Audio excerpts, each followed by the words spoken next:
the main thing, spending time in His presence, listening to Jesus and knowing Jesus and growing in our relationship with the Lord and keeping that the main thing. Because quite honestly, as believers, as Christians, we can become so easily distracted. And we can begin focusing on other things that are really not that important. Oh, don't misunderstand me. The bulb was an important thing, but did it need the attention of the whole crew? No. I believe so often in our Christian walk, in our relationship with the Lord, and I really want to focus in on this morning and really highlight that when we talk about what it means to be a Christian, I don't want you to think for a second that I'm talking about church attendance. Or I'm not talking about being a part of a denomination or having a set of rules and regulations and participating in some sort of ritualism.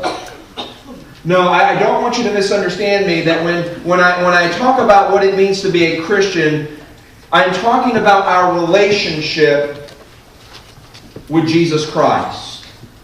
I'm talking about what Jesus has done for us so that we can know Him and not just know about Him. As I was studying for this morning, I thought of the church in Ephesus. In the book of Revelation, where Jesus writes to 7 churches in Asia Minor, the first church on His stop of addressing letters to was the church in Ephesus. And Jesus begins by commenting and commending them and their work. And this was a church that was very busy as a church. They were busy about the Lord's things, and they were doing things. And you would look at this church from a member perspective, and you say, here was a church that was functioning properly. They were very busy. They were hard workers. And Jesus says, I know your works. I see what you're doing. Not only were they hard workers, but they were persevering. They were strong as a church, and they kept focused as a church.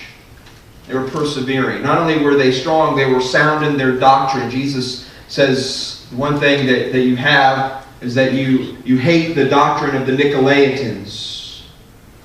And so they were strong as a church. They were sound as this church. They were serving as a church. But then Jesus says, nevertheless, I have this against you.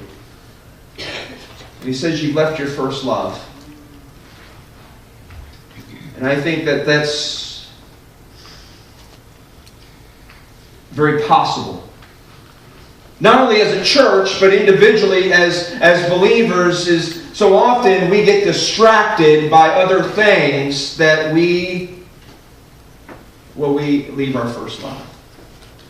We abandon our first love. There's a shift in our attention, in our passion, in our desires.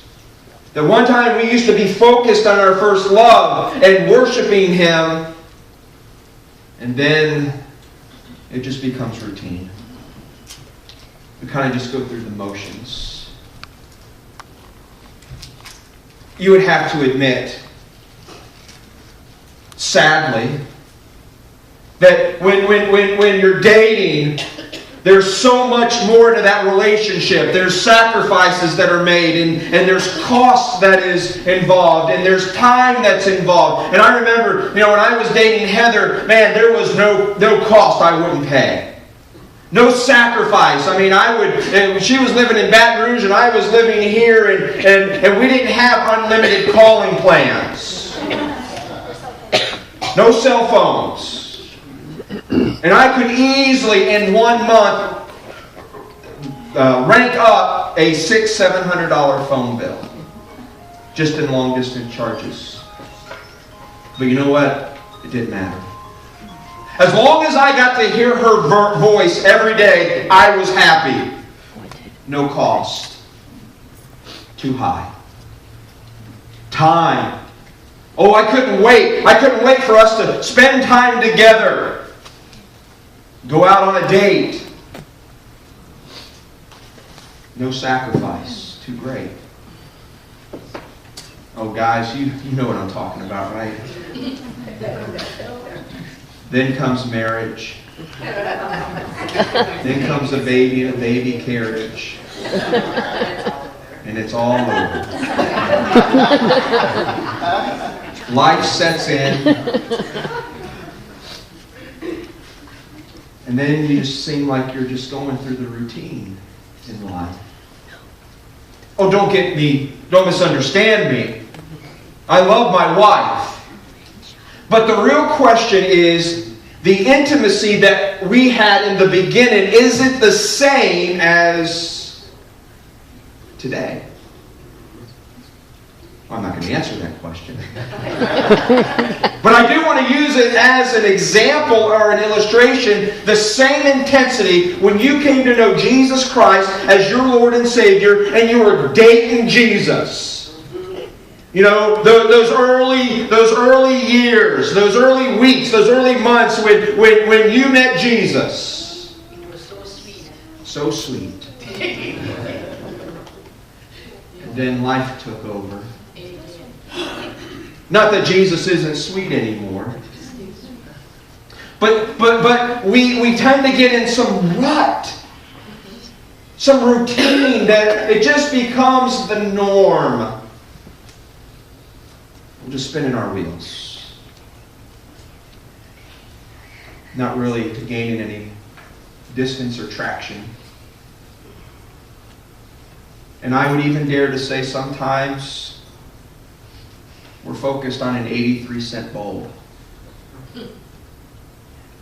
in our walk with the Lord.